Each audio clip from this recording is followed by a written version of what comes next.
Wahai manusia sekalian, sungguhnya kalian akan berusaha dan usaha kalian tersebut akan mengantarkan kalian kepada Allah Subhanahu wa taala, itu menuju kematian. Kalian akan dihisab.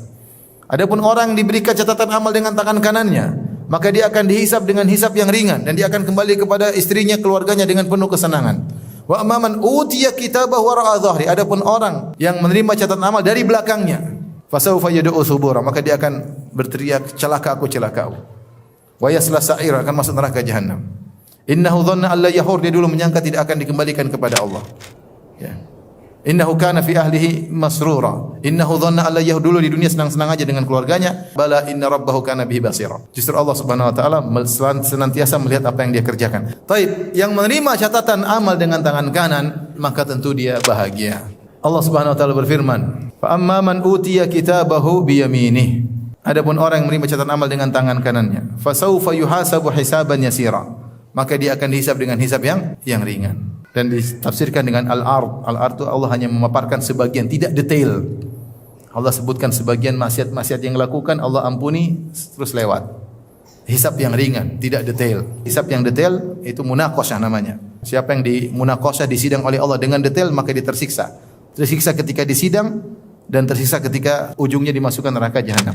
Dalam ayat yang lain Allah mengatakan, wa amma man utiya kitabahu bi yamini fayaqulu ha umqra'u kitabiyah.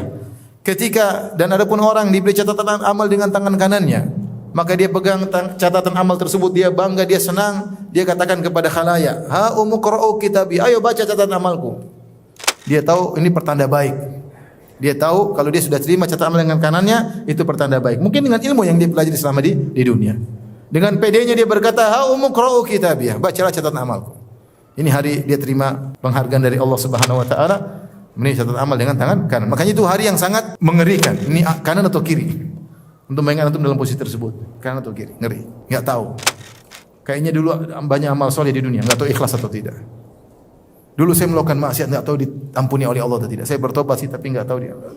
Orang gemetar semuanya, bingung. Kemudian dia jelaskan, inni dhanantu anni mulaqiyah. Sungguhnya ketika saya di dunia saya yakin saya akan bertemu dengan hari ini. Itu bahwasanya aku akan dihisab oleh Allah Subhanahu wa taala. Aku akan bertemu dengan hari pembagian catatan amal. Fa huwa fi 'aisyatir radiyah, maka dia akan mendapatkan kehidupan yang menyenangkan, yang dia ridhai.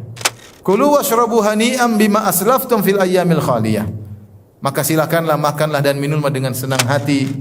Ini semua akibat perbuatan kalian yang kalian kerjakan, amalan kalian selama di dunia yang telah lalu. Ini kebahagiaan bagi orang-orang yang menerima catatan amal dengan kanannya, maka mereka dihisab dengan hisab yang ringan dan mereka penghujungnya adalah masuk apa? Surga.